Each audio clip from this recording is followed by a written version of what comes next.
Welcome to Alpha Kappa Psi's webinar titled Utilizing Your Network to Find a Job. This webinar is part of the Professional Development Series.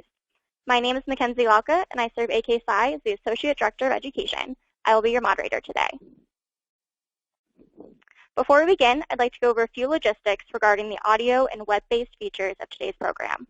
In order to verify attendance, you should have linked to the GoToWebinar meeting room through the web link provided in your confirmation email.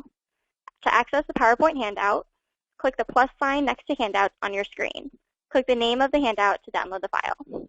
This webinar will be advanced remotely. At the end of the program, I'll explain how you can ask a question to our panelists. If you have a question throughout the program, feel free to type it into the question box on your screen or tweet it using the hashtag AKPsiChat. Your questions will be asked at the end of the program. Be sure to also check out our social media content. Portions of today's program will be tweeted using the hashtag AKPsiChat. You may find some valuable resources on the AKPsi blog, Facebook page, Instagram feed, LinkedIn page, Twitter feed, and our YouTube channel. Each of these links can be accessed from the akpsi.org homepage. As mentioned previously, this webinar is part of the Professional Development Series. It has been created to discuss building an established network to help you get a job offer. Finding a job can be hard, so why make it harder? It's always been said it's not what you know, but who you know. This directly applies to the job search, and it's important to utilize the connections you already have. Today, we will learn how to build your network, how to stay in touch and maintain your connections, and how to reach out to them to help you get a job.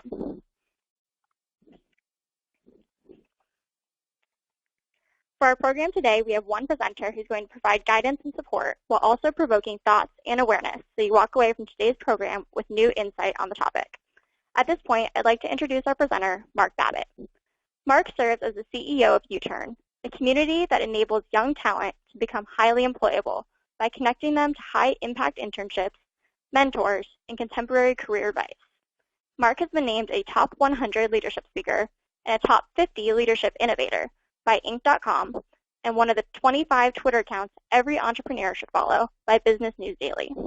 Mark has served as a presenter for Alpha Kappa Psi on multiple occasions, and in 2015, Mark was initiated as an honorary brother during a special ceremony at convention. Mark is the father of 5 children and a black Labrador and currently lives in Seattle, Washington. Now to get started with the presentation, I'll hand it off to Mark.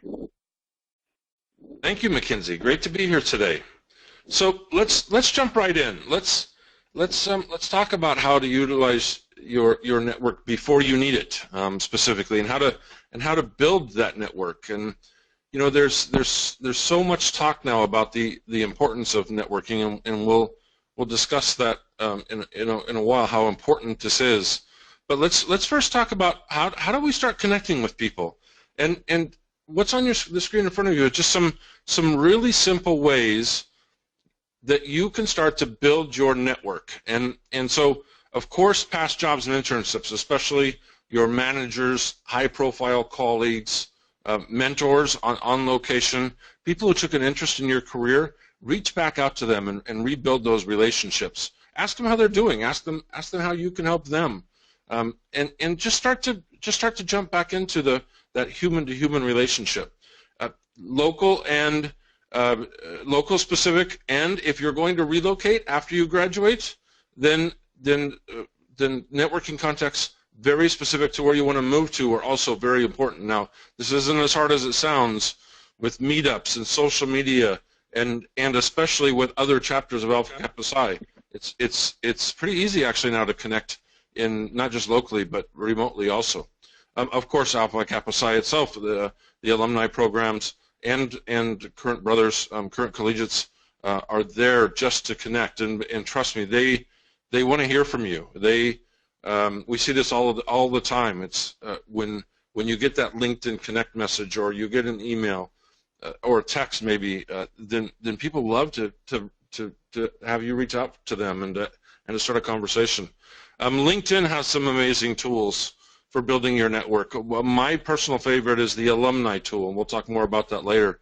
And then go a little bit outside your comfort zones also, not just people you know, but people you want to know. You know, who are the top 5 bloggers in your industry or your career choice?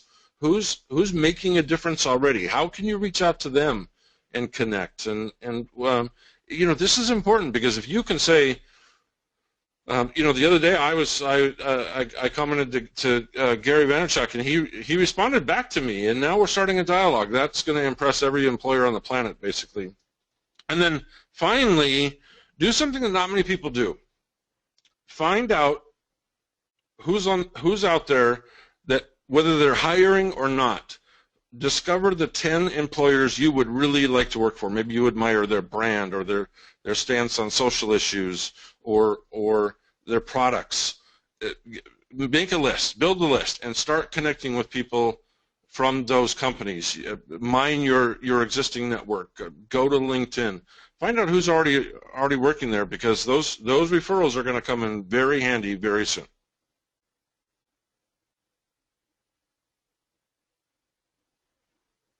All right, so networking is different now than it was, say, even 5 or 6 years ago. Social media has changed everything. It's so easy now to connect. It used to be connecting was the challenge. Now connecting is easy. Building a mutually beneficial relationship, that's the goal of networking today. And so here's some suggestions on how to do that. So you're not just collecting business cards, or you're not just collecting followers on Twitter or likes on Facebook. You're actually building a worthy relationship. So the first bullet here is be a relentless giver. And for those of you who haven't yet read Adam Grant's book called Give and Take, this is a bit of a takeoff on that. In his book, Adam has 3 different categories of connectors. One is a taker. That's somebody who will connect with you, but only for their benefit. That's a taker. They don't give very much. And the second category is a matcher. A matcher is somebody who will give. They'll make introductions. They'll share blog posts, but really only if there's something in it for them. So they'll contribute to the conversation, but only if it benefits them. And then finally, there's the giver, and the giver is somebody who makes everybody around them better, smarter, more connected, feel better about themselves, dispenses confidence. The relentless giver is the person you want to hang out with. That's the person that's going to make your network stronger. It doesn't have to be huge. You don't have to go out and get 10,000 Twitter followers. If you have 100 relentless givers that are really participating in your life, in your career, that's all you really need. You want to seek out the mentors and the influencers. You again, this is a little, for some people this is like, wow, I don't even know that person. I wouldn't even know where to start. You do. Get on social media. Find them on Twitter. Find them on LinkedIn. Ask to connect. Give them a good reason to connect. Invite them to coffee if they're local, or invite them to a Skype call and say, look, I'd like to be where you are someday, so I'd love to talk about what got you there. It's really simple. While you're there, serve as a reverse mentor. What do you know that person needs to know? How can you help them? Don't be a taker. This is part of being a giver. How can you add to their life? How can you add to their network? How can you share what you know? Being a reverse mentor is huge right now, and boy, that's a great way to connect. And again, you have to build the relationship first. Don't. Those of you that have heard me talk at PBLIs, you know I use a phrase called ask hole, and an ask hole is somebody who asks for a favor before they've earned that favor. Build the relationship first. I personally get these all the time. I would love your blog post on LinkedIn. Could you review my resume? No, I can't review your resume. That's a 2-3 hour job, and we just met, and you made no attempt to build a relationship first. So no, I will not do that. Not yet, anyway. Earn the relationship. And then finally, there's this great author on U-Turn, Hannah Morgan. Check out her work. Great career advice. And she wrote a post for U-Turn the other day, actually been a few weeks ago now, called "Network Without Your Resume." And here's it used to be that if we'd go to a networking event, to a meetup, we would have a copy of our resume with us. We would want to say, our elevator pitch would say something like, hi, I'm Mark. I'm graduating from the University of Nevada in May, and I'm currently looking for my next opportunity. And Hannah's advice was spot on. She said, stop that. Don't do that. Talk about the good work you want to do. Talk about the good work you've already done. Talk about how ambitious you are. Talk about how you want to make a difference in the world. Build the relationship first. And then when you build that quality relationship, they're going to reach back out to you and say, what are you doing after you graduate? And boom, you know you got them. You know they're now interested in being an influencer for you or a mentor, and certainly a relentless giver. So try this out. Try this out the next networking event you go to. Don't even bring your resume. Don't even mention that you're graduating in May, that you need a job. Build the relationship first. All right, so what do you do when somebody says, so what are you doing after you graduate? How do you create a great first impression? Well, that's where your value proposition comes in.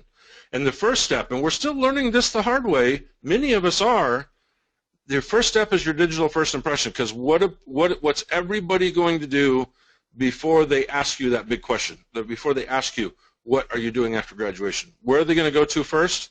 They're going to go online. They're going to find you on Twitter. They're going to find you on Facebook. They're definitely going to find you on LinkedIn. And what's your digital first impression? When they do check you out, are you online somebody that they would be interested in attaching their star to, in helping, in giving? And we have to go through, and we have to make sure that our digital first impression is not only positive, but is inspiring, is clear, that we do want to make a difference in the world, that we're well on our way. And my fellow brothers in AK Psi, we have an advantage here. We're already working on ourselves. We're already putting our personal brand forward, and we're not afraid to be a little different. And just by being a member of this fraternity, we are different, and that sets us apart, because everybody else is saying the same thing. They're giving the same elevator pitch. They're using the same cliches on their resume and their LinkedIn profile. You know the ones: hard worker, team player, detail-oriented, proficient in Microsoft Word. Those phrases make you sound like you're just joining the Clone War, and they're not helping you. So as you're progressing through this, look at your resume, look at your LinkedIn file, look at your digital first impression. What makes you different? What makes you stand out? What makes you worthy of building a relationship? And now, once you have those two things done, we at U-Turn, we said this for years, and it can be quite impactful.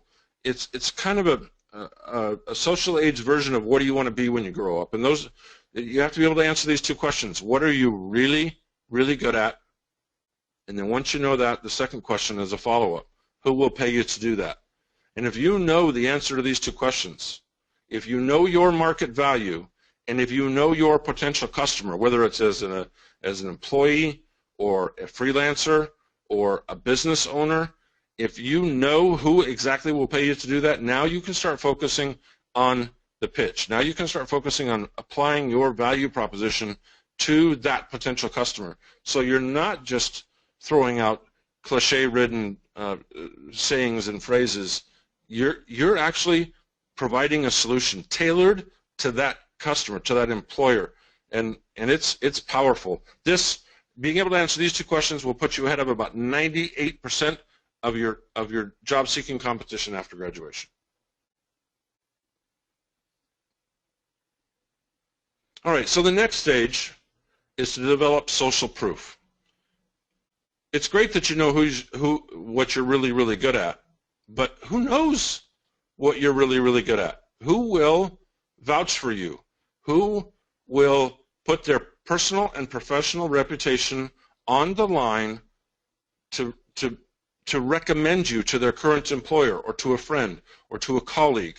Will they risk their reputation? Do they believe in you enough to do that? Now that's the ultimate goal of networking. When you get to that point where they're recommending you, they're writing that important letters of recommendation, they're helping you build quantified impact statements, they're writing testimonials on your LinkedIn profile, they're clicking the endorsement box on LinkedIn, they're networking on your behalf, they're introducing you to their colleagues and friends and mentors, that's when you know that you have hit the pinnacle of networking. When you develop that kind of social proof, then you are well on your way to having not just an established value proposition, but taking that next step, getting a job, starting a business, beginning a freelance career, you're ready. And again, some of you heard me say this already. We now live in the testimonial economy. It no longer matters what we say about us on our resume or on our LinkedIn profile or even on social media. Anybody, you guys know this, anybody can say they're an expert, a guru, a ninja, a sensei on social media. It doesn't make you one. It only matters if somebody else says you're that, right? So don't be too boastful about your own work. Don't be too, the humble brag. There's no such thing as a humble brag.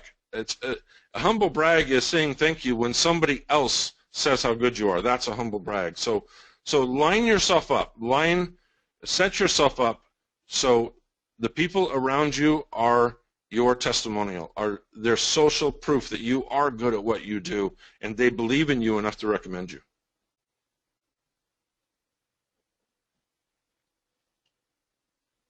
All right, and then the next step is, and again, this is much different than we talked about even 5 years ago.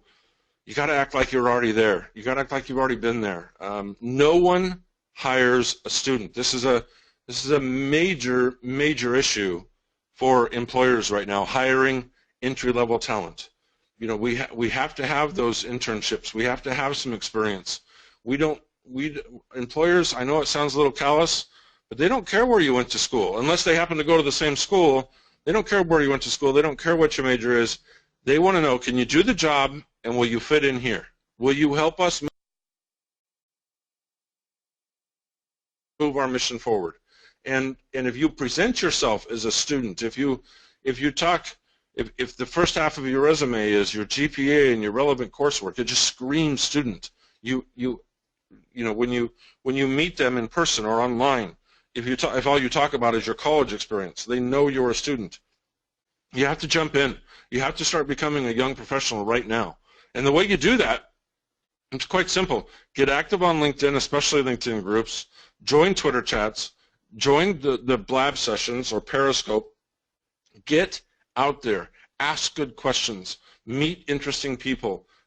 Continue conversations.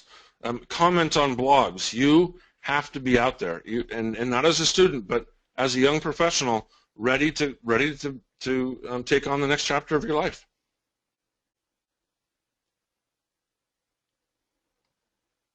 All right. So almost everything we've talked about so far has been about online, been about digital, LinkedIn, Twitter, Facebook, all those. Nothing beats face-to-face, no matter how far we get into the social age. And those of you that have been to PBLIs, you know this. It's just different. It's just different when you're standing in front of somebody. And I have to encourage you to leave digital behind. I talk all the time about what a devout introvert I am, so I get this. It's easier sometimes to sit behind a keyboard.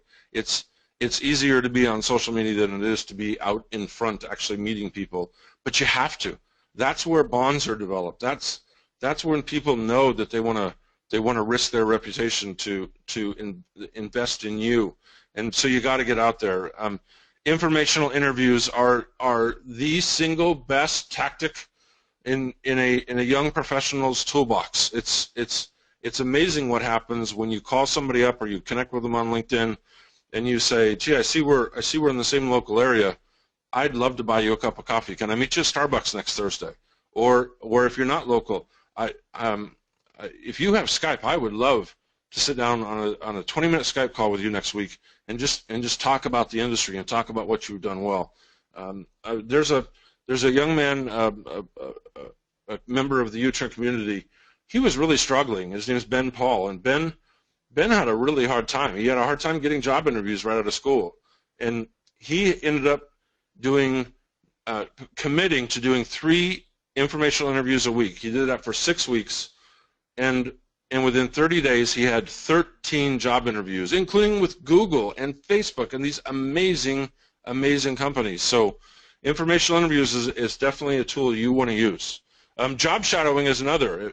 It usually doesn't happen right away. Somebody doesn't invite you in their work unless you've built a relationship, but you're already well on your way to do that. We've already covered that, right? Once you build a relationship and it appears to be mutually beneficial and you've been a giver, you're helping them, ask a person, can I hang out with you for a morning at work? What would that look like? How could I help? Put me to work. But I want to see what it's like to work in your agency or your company.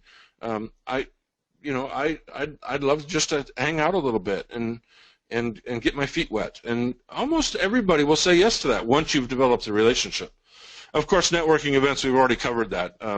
Bring your student business card, bring your smile, bring your dry handshake, your dry firm handshake, and leave the resume at home and jump out there and see who's out there that you might want to meet. And another thing about networking events, networking, regional events, conventions, find out who's going to be there. Almost everybody will provide a list of speakers, if nothing else, sometimes attendees. Find out who's going to be there and build your target list of people that you would really like to meet. What will make this a successful day? If I meet Guy Kawasaki and Seth Godin, this will be an amazing day. And trust me, it's not as hard as it sounds. You guys that have been to PBLI, you know this. If you stick around after somebody talks, they stick around for a long time and answer questions. They'll stand there until the lines are dead, most of them, unless they got a plane to catch. And you can actually walk up and talk to these speakers, and it's a pretty amazing experience. I still do that to this day. Conventions especially, they know that part of their job as a speaker is to stick around until all the questions are answered. So take full advantage of that, and just remember, as much as we love our digital world, as much as we love social media, as much as we love Twitter and Facebook and all that for connecting, nothing ever beats getting out there and meeting people face to face. All right, and so what happens? We meet all these great people.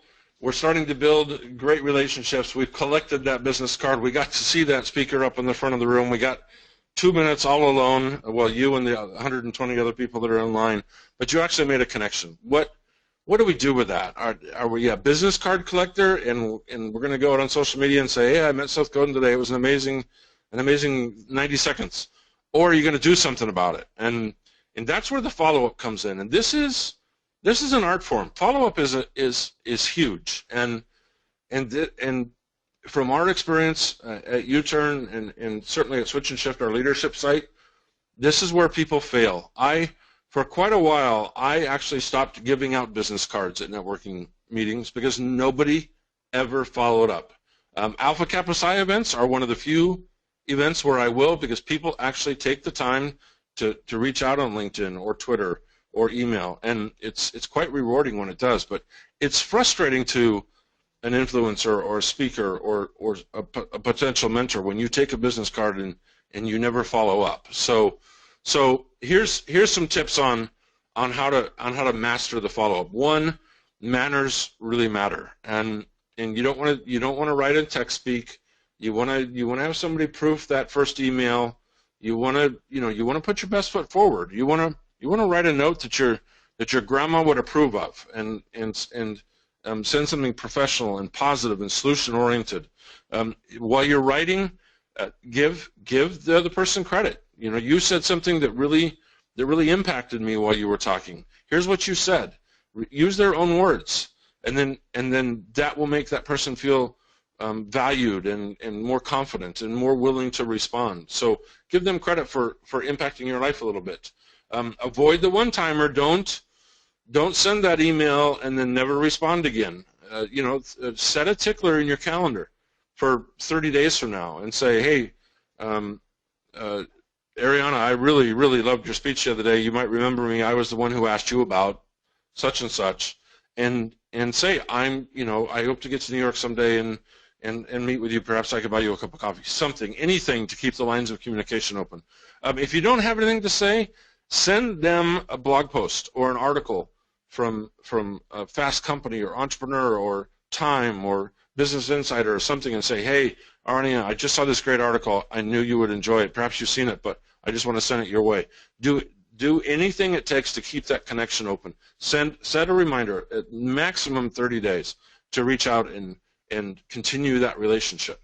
Another thing you can consider is connect that person to somebody you already know. Maybe it's an existing mentor or a professor or somebody else in the Alpha Kappa Psi community. Make an introduction, right? If, for instance, I know Alpha Kappa Psi for their National Congress, and their PBLIs are always looking for speakers. So I am very proud that many of the speakers that are currently being leveraged at PBLIs and National Congress, I introduced Alpha Kappa Psi to. It's one of the things I love to do. Is I love to say, you know what? You know who'd be really great at this? Jenny would be really great at this, and we make those connections, and it bonds us. Those connections bond us. And then finally, pay it forward. If you meet somebody really cool and they make a difference in your life, then go make a difference in somebody else's life. Go to a new brother or a junior classman and say, how can I help you? Here's what's working for me. Here's what made a difference in my life. And be a mentor. Do something positive. Take what you know and share it, because boy, that's going to come back. That's that whole networking karma thing. That makes a huge difference. And it also sets you up. Think back to the very first thing we talked about. It also sets you up as a relentless giver, and boy, those are major karma points when you start doing that. So again, follow up. The last thing I'll say about this is, if you go to a major meetup, a major networking event, around your class schedule, around your job interviews, whatever else you're doing, block out an hour, 2 hours, whatever it takes. Block it out in your calendar and say, I'm going to sit down and I'm going to follow up with everybody I met at that event, at that weekend, at that speaking engagement. I'm going to follow up with everybody, and I'm going to do it within 48 hours of leaving that event. Block out the time. It's a huge investment. All right, so why is all this important? Here's our current reality. You know, it used to be all we needed was a degree and maybe show some leadership and a decent GPA, and you go to a job board and you click that apply now button a couple hundred times and something good would happen. And that happens once in a while now. The job boards still have their place, but the person today in the social age, the person with the most referrals wins. The person with the most social proof wins. Here's why. 40% of all job interviews go to people who were referred by an existing employee. 40%. That's a huge number. 2 out of 5. You know what? Boy, what a difference. You have to earn that referral, as we've already discussed. But this is how you get in. This is how you get the job interview. So what happens after you get the job interview? If you were referred by an existing employee, you go to the job interview and you do well. 40% of job offers go to those who were referred. 40%. Again, 2 out of 5. Huge numbers. Now, the last stat here on this page is that this has actually gone up a little bit now. It just came out last week. 81% now of all job offers come via networking. 80%. 8 out of 10 people are hired because somebody knows what you're really, really good at, and so it's just huge.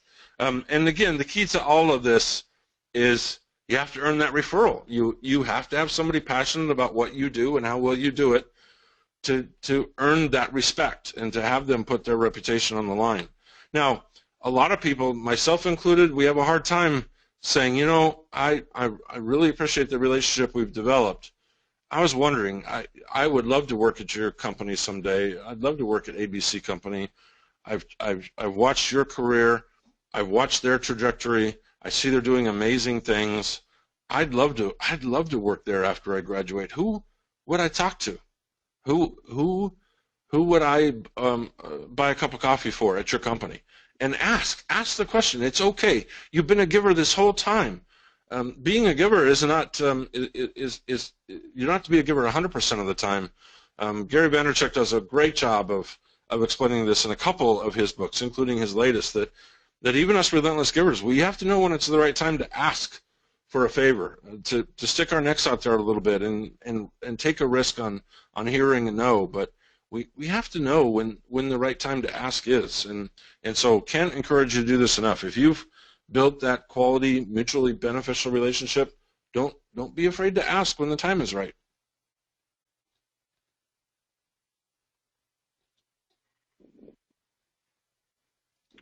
All right, great. Thank you so much for all of your great information there, Mark. At this point, the content portion is going to end, so we're going to open it up to all of your guys' questions. As I mentioned earlier, feel free to submit your questions via the questions box or on Twitter with the hashtag AKSciChat. Questions are going to be answered in the order they're received, and be sure to introduce yourself, including your chapter and college or university. First question we have for Mark is this: when should I start building my network, and just how do I start? Well, this is, first of all, I'll tell you, Mackenzie, this is my favorite part of these conversations because we get to spend as much time as we need answering these great questions that really apply to all of us. So I think, how do you start? Well, we covered a little bit of that in the very first slide. Connect digitally with people you know. Start to build, treat your social networks as a CRM.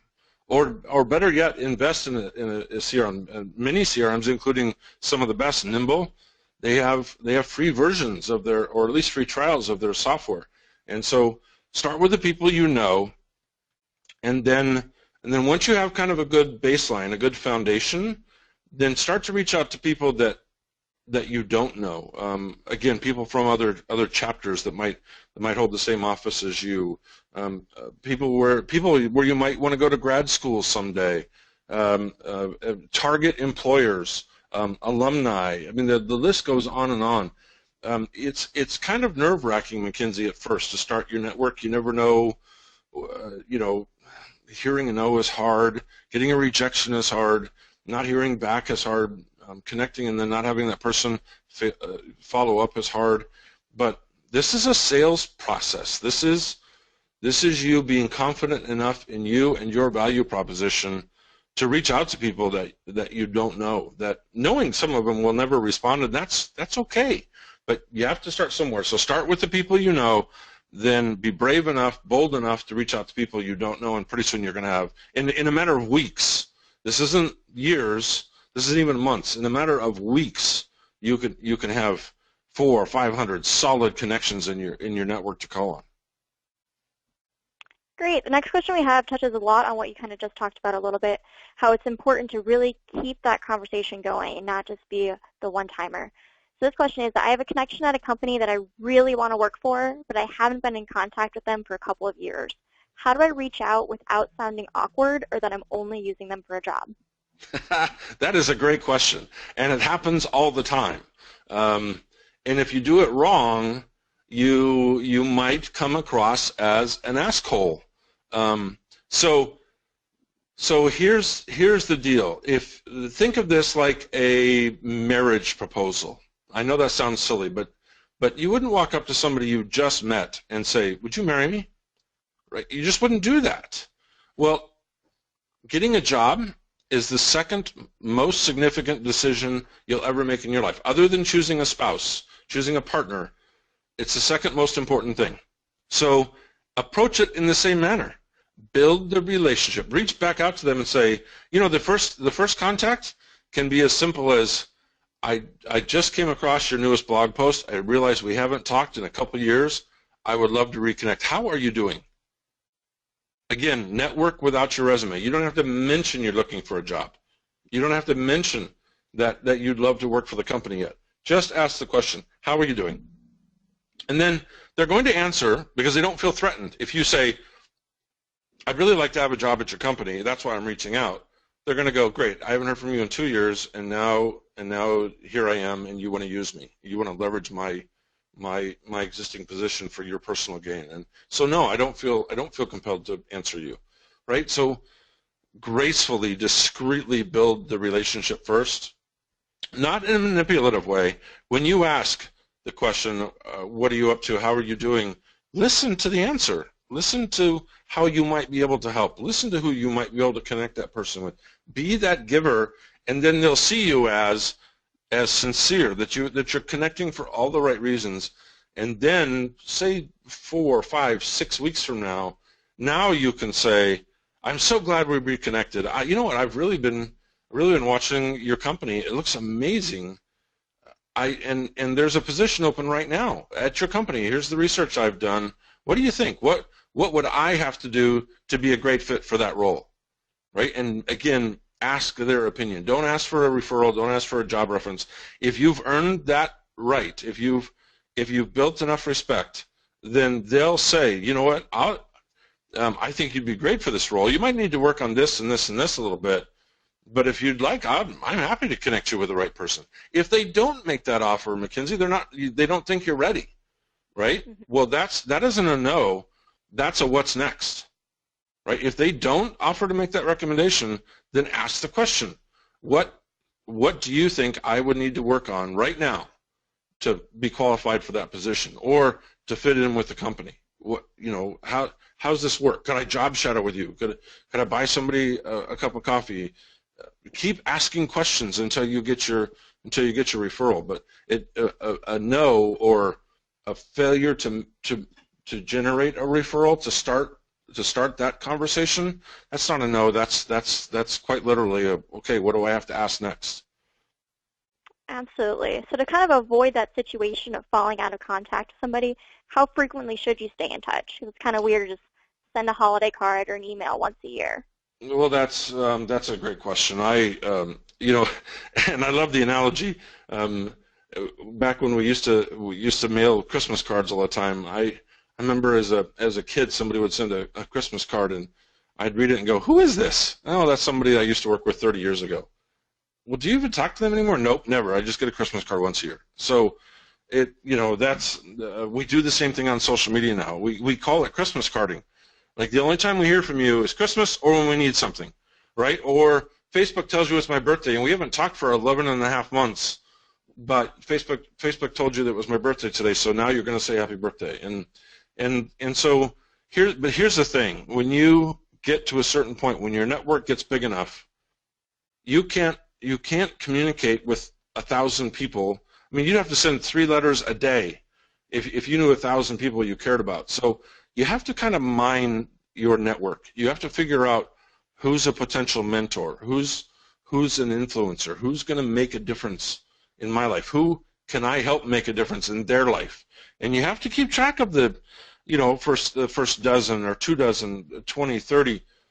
You have to keep track of the people that are really important to you personally and professionally. And you have to make sure that at least once a quarter, you're sharing a blog post or you're commenting on one of their contributions to the digital world or something. You at least once a quarter, Mackenzie, preferably once a month. If your relationship has crossed over into mentor or personal influencer status, it should probably be once a month, but at least once a quarter.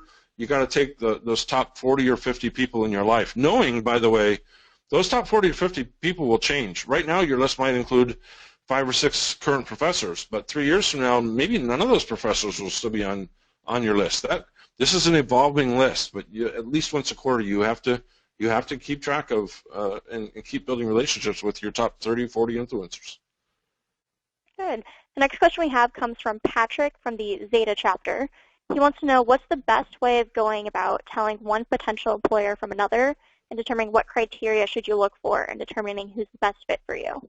Oh, what a great question. Patrick, that's an amazing question. I am so happy that we're finally having the culture conversation. It's a long time in coming. At my companies, we've been hiring for culture. Yes, you have to be able to do the job. You have to have the technical skills to do the job, but it's always important to me that we like to work hard together and play hard together. And now finally, with the help of social media and online presence, we're actually figuring out who we want to work with and what company we want to work for. And it starts, frankly, by knowing yourself, Patrick. Are you a startup guy? Would you rather be in a big corporate environment? Maybe the security of a government position. You have to know yourself first, and that takes a certain amount of self-awareness. I mean, there's all kinds of assessments that you can take. MBTI and the Gabriel Institute has several assessments you can take to get to know, what kind of team you'd work better in.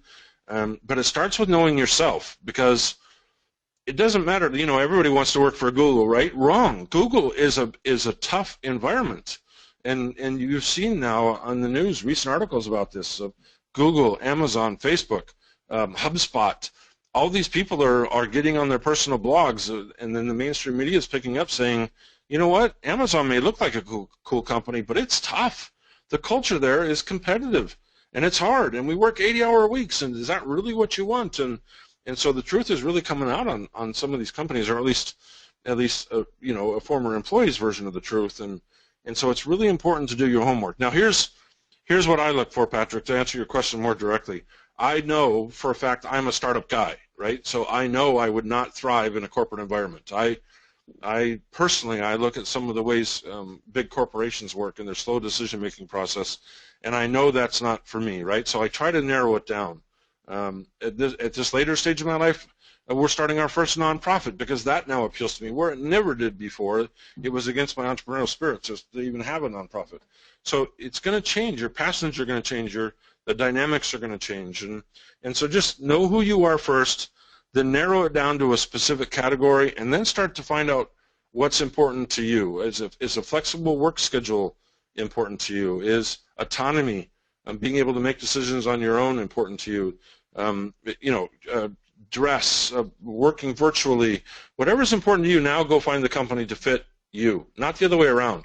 Don't change yourself. Don't change your core traits to match up with a Google or a Facebook or whoever you think might be a good company for you. But go find the companies that work for you. That's, Patrick, this is why I hate the advice of, don't have tattoos, don't have piercings, all that stuff. You know what? There are a ton of companies, especially in the startup world, in the entertainment worlds, that don't care if you have tattoos and piercings. That makes you actually fit in better, right? So whatever it is you are, whatever it is you stand for, whatever values are important to you, go find a company that shares those same values. Put them on your top 10 list, not what Glassdoor says is the top 100 companies to work for, not Google, not Facebook, not all the companies everybody says they want to work for, but find what's important to you and then match. Go match and find a company that shares those same values as you. That's your best way of finding a culture that's perfect. Excellent. The next question we have is from Allie at the Omega Alpha chapter. She wants to know, how do you go about networking with potential employers or companies that you want to work for when you don't feel that you have enough experience on your resume to look impressive? Okay, so first, Allie, don't worry about looking impressive. You know what's impressive? Hustle, ingenuity, problem solving. That's impressive. It doesn't, in today's age, it doesn't matter what your resume says as long as you've built a relationship that will help people see past your resume. So networking at a specific company, my favorite tool for this without a doubt is LinkedIn. You can go on LinkedIn, go to the company page, and you can see anybody who's ever worked there before. And chances are, because Alpha Kappa Psi is so big, you're going to know somebody in your network or just outside your first-hand network that's already worked there, and start to leverage those relationships. Again, don't be an asshole. Don't ask for a favor right away, but start to build the relationships. And as the relationships build, say something like, I see that you used to work or you work for ABC company, and I'd love to work there someday. What was that like? And just start the conversation. You can do the same thing on LinkedIn, by the way. And here's where, actually, I said earlier, don't act like a student. This is where it actually helps you. If you're a student and you find your target company, and you can say, I would love to connect with you on LinkedIn. I'm currently a student, and I'm looking ahead to building a great career, and I would love to talk to you. I'd love to connect with you here on LinkedIn, and someday I'd love to talk to you about your company and your work. And people almost never ignore those contract requests on LinkedIn. So this is the one time you can really, really leverage your student status to start to build a great relationship. So, Allie, don't worry about being impressive.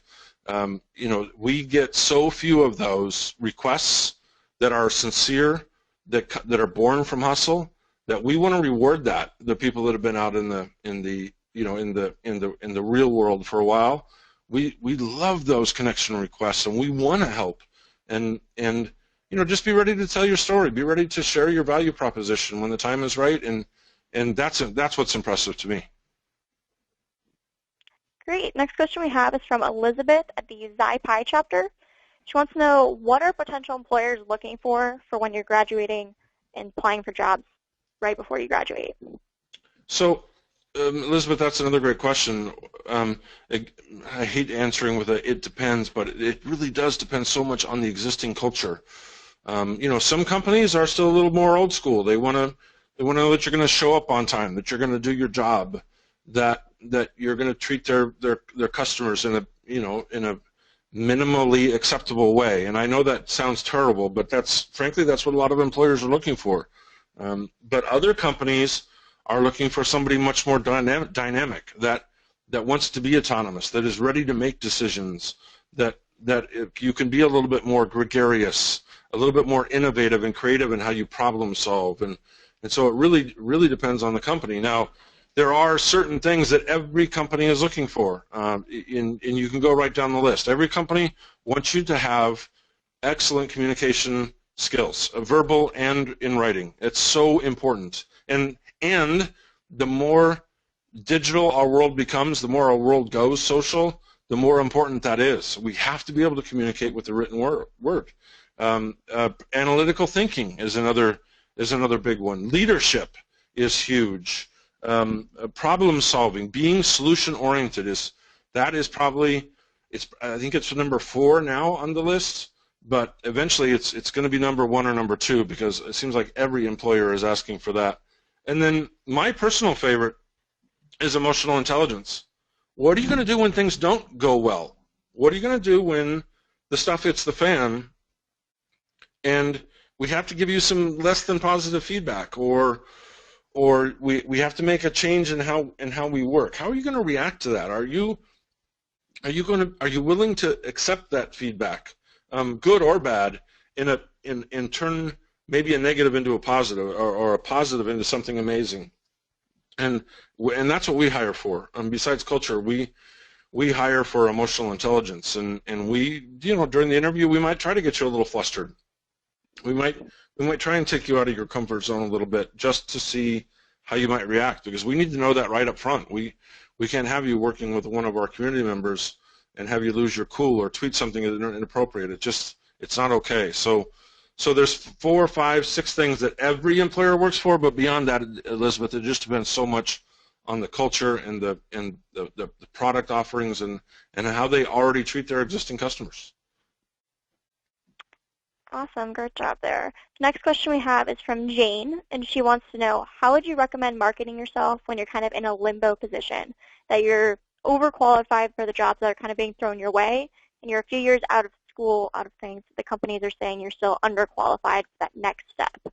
Boy, that's a tough position to be in, and there's so many college students are in that exact environment now. This is a long-term solution, but stick with your core values. Again, what gets you out of bed in the morning? What, besides the alarm? I mean, nobody wants to go and just collect a paycheck anymore, right? We want to stand for something. We want to believe in something, and it doesn't. When you have that kind of passion, it doesn't matter if you're overqualified or underqualified. You just have to find the right opportunities to match the passion. So. And when I say passion, I don't mean that world's worst career advice ever was follow your passion. It gave a half a generation permission to do nothing. So that's not the kind of passion I'm talking about. I'm talking about again, what gets you out of bed in the morning? What gets you excited? What would you do for free if you had to? That's the kind of passion I'm talking about. So you just need to position yourself in a way that you can demonstrate that passion, and that might be more internships, it might be freelance opportunities, it could be a series of informational interviews, but you got to get out in front of people face to face. You got to get out in front of people and demonstrate that passion, and people will start to see through overqualified, underqualified. Those are employer terms. Those are how employers label you, especially as a student. It makes life easier for them to put you in certain buckets. And what you want to do by demonstrating your passion is break down those buckets. You want to kick them over. They don't exist anymore. Once people get to know you, once you've built a relationship, then it's harder for people to stereotype you or to put you in a certain category or another based on your years of quote unquote experience or how far along you are in college, graduate versus undergraduate degree. It's hard to label you when people know you well, and that's what you have to do, Mackenzie. You have to get out there and actually show people what you're made of and what you stand for, and then it's hard to label you. Excellent. We have another question here from Patrick, and he wants to know, during job interviews, they're almost always going to ask what questions do you have for me?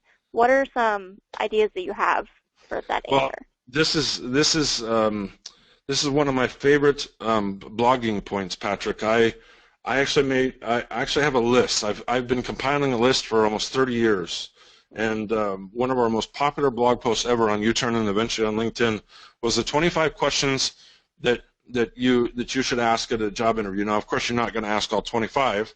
If you do, you're going to be there all day. But there's 25 because it's important to know what your goals are. Are you worried about fitting in with culture? Well, then you're going to ask different questions for that. Are you worried about being able to do the job and meeting expectations? There's a set of questions for that. So here's the real important thing, Patrick. Don't go in. About 90% of the people that we interview and our clients interview, when it comes time to, they say, okay, that's all I have. That's all I have. Do you have any questions of me? About 90% of the people say, no, I think we covered everything. That is the worst possible answer. It's just a huge waste of an opportunity to impress, to show that you've done your homework. So let me give you just a couple of ones, Patrick, that I love hearing. And it makes the conversation less of an interrogation and more of just two people sitting here talking now. So I'll throw a couple at you. One that I love is what gets you out of bed in the morning? I see you in LinkedIn. You've been here for 7 years. What is it about working here that keeps you going?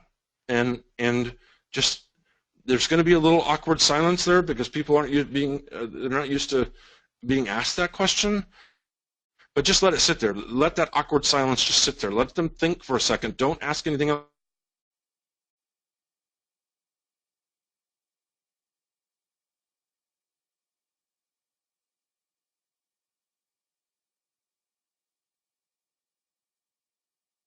Don't say anything else. Just let them have the floor and wait for the answer because they're not working there. They're just going through the motions. Is that the kind of company you want to work for? Probably not, right? But if they say, look, I still love this place. It's been 7 years. We're doing amazing work. We're hiring great people and building great teams, and I love this place. It inspires me to do good work. Well, boom, now you know you have a good company to work for. So let that awkward silence sit there for a second. The second question that I love to ask is, 6 months from now, what does success look like? How will I exceed your expectations? So just look ahead 6 months. What is that? What will I need to do to thoroughly impress you and to make you happy that you circle the calendar the day you met me? What does that look like? And HR, employers, recruiters adore that question because it shows you're accountable for results. You're not just there to collect a paycheck. You're not just there to create a good first impression, which hopefully you've done, or you probably wouldn't even be in a position to ask the question. But what do you have to do to be amazing? And employers love that question. So, Patrick, if you do nothing else, ask those two questions, and you're gold. All right, so we've got about 5 minutes left to go before the webinar ends. So if you have any further questions, go ahead and send them our way. Next question we have is from Elizabeth again, and she wants to know a little bit more about interviews. What are some pointers that you have to get over all those nervous habits that people have? Oh, another great question. So here's our very unfair reality. Employers know in about 90 seconds whether they're going to hire you or not. Now, the interview might go 40 minutes, 45 minutes, an hour, but they know in the first 90 seconds whether they're going to hire you or not. It's the way you carry yourself. It's the way you act. It's what you stand for. It's that handshake. It's the eye contact. It's all the nonverbal communication. And I'm not saying that to put more pressure on because that sounds very daunting, but if you realize, look, I only have to be the best version of myself for the first 90 seconds, and then I can relax a little bit, right? So shoulders back, great eye contact, nice, dry, firm handshake, very professional, friendly, be likable. That's the key thing. Smile. We get nervous and we do one of two things. We forget to smile, or we talk a mile a minute, or we laugh too much, and then we blew our first impression, right? So just big deep breaths, stay calm, stay within yourself, but be that best version of yourself for the first 90 seconds. Now, how do you get there, right? Because you are nervous, you're a little bit scared. I say this all the time, Elizabeth. I'm one of those idiots that's out in my car before a big meeting or a big consulting gig, or I'm in the back room at a speaking engagement, and I am screaming my full head off. I am doing whatever I have to do to get pumped up.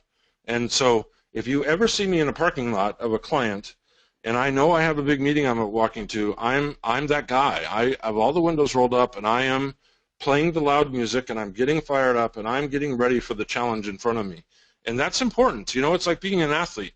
You can't be a basketball player or a track star and just kind of walk onto the field and do good work, or come out, you know, fired up if you just kind of, you know, in listening to Mozart and you're not ready to compete. And that's what a job interview is. It's a competition.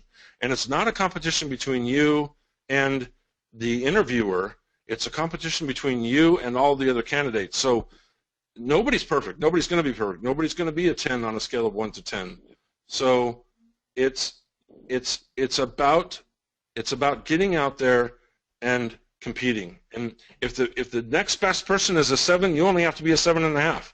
And just knowing that takes all that pressure off, and it allows you to be the best version of you. And you know what? If you mess up a question or whatever, then just look at your interview and go, you know what? I'd like to start that question. I'd like to start that answer over again. Would that be okay? And the interviewer will go, sure, no problem. Let's start over. It's no big deal. Just shake it off and do your best. So get ready to compete, impress like crazy in the first 90 seconds, and then just be yourself after that, Elizabeth, and you're going to do fine. You'll get rid of all those nerves. But you got to be that fool out in the parking lot. You got to be that crazy one getting fired up, because that releases endorphins. It brings out your confidence, and that allows you to be the very best version of you. All right, now Samantha is going to throw a little twist on there. What about phone interviews? Well, great question. The same rules apply. You know, we all have cell phones now, right? So we're mobile, and yet when we see people on, now I'm talking about phone interviews, not video interviews. That's different, right? But phone interviews, stand up, jump up and down, you know, right before that call starts. Get fired up. Sound confident when you answer the phone from the very first moment. If they're calling you, then say when the phone rings, you know, this is Mark Babbitt, right? And sound interested, sound positive, and boom, they go, wow, okay, we're ready to go here. This is good, right? So you got to get a little fired up. You got to be a little bit louder than you normally would. You have to project, use your theater voice, and project, and then nail it. Now, a video interview, just a quick tangent because I know we're out of time. It's the same thing. You're just in front of the camera, shoulders back, big loud voice, be confident, create that first impression. The same rule applies. You have 90 seconds to impress. 90 seconds, that's all. So jump into it right away. Great. We've got one last question before we wrap up here. It's from Patrick again. He wants to know, during an interview at a networking event, any sort of situation, is it better to show your proficiency in just one thing, or to demonstrate that you have a lot of different experiences? I kind of heard that being a jack of all trades can either be a good or a bad thing. Well, in the HR world, we call that a specialist or a generalist, and both can come in handy, right? I consider myself a generalist. You know, I love to get on Photoshop. I love to design. I love to write. I love to think. I love to work with my hands. So I like to think I'm good at lots of things, but I will walk into, at 55 years old, I'll walk into a customer, and a customer doesn't need all those other things. They need one very specific talent set. And so a big part of this, Patrick, is knowing exactly what the person on the other side of that table is looking for. And I'll tell you where to find that. You find that in the first 3 or 4 bullets of every job description, because there's a lot of fluff in there. There's a lot of stuff about the company. We're dynamic, fast-paced, blah, blah, blah. And then there's, you know, the minimum job the qualifications, and then finally, usually, there's the job requirements. Now, there may be 12 bullet points there, but trust me, Patrick, the top 3, 4, maybe 5, that's what they really care about.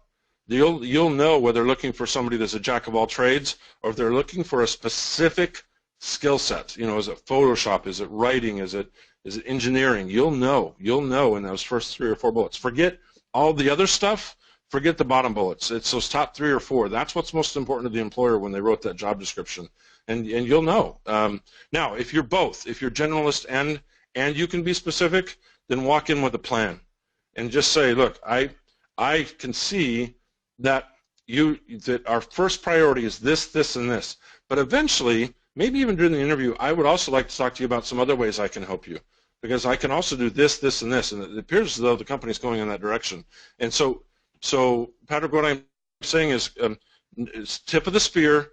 If they're looking for something very specific, talk about that first, and then introduce yourself as a generalist later, maybe the second interview, or a follow-up call, or your thank you email, something. Introduce your more generalist skills.